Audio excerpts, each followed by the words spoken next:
এই দুনিয়ার নানান কিসিমের মানুষ আছে। পাগল মানুষ, আধা পাগল মানুষ, শিক্ষিত মানুষ, মূর্খ মানুষ। এক এক মানুষের আবার এক এক রকম চিন্তা ভাবনা।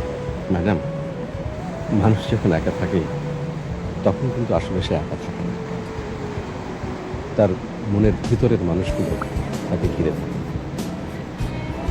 একা থাকার একমাত্র উপায় হলো অনেক মানুষের সঙ্গে থাকা, কারণ জনতার মধ্যেই আছে এর জনতা। পৃথিবীর সবচেয়ে সুন্দর দৃশ্য কি জানেন ভাইজান?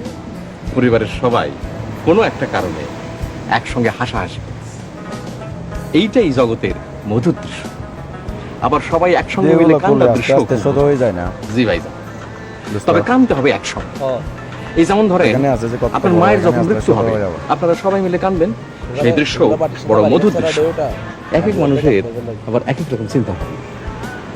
এই যেমন ধরেন, আমরা এসে যদি কেউ বলে যে হাসান মিয়া, তোমার আমি সারা দুনিয়া ঘুরে দেখাবো, বিনিময়ে তোমার চোখ দুটো দিতে হবে, বাকি জীবন অন্ধ থাকবা, আমি রাজি, আনন্দের সঙ্গে রাজি।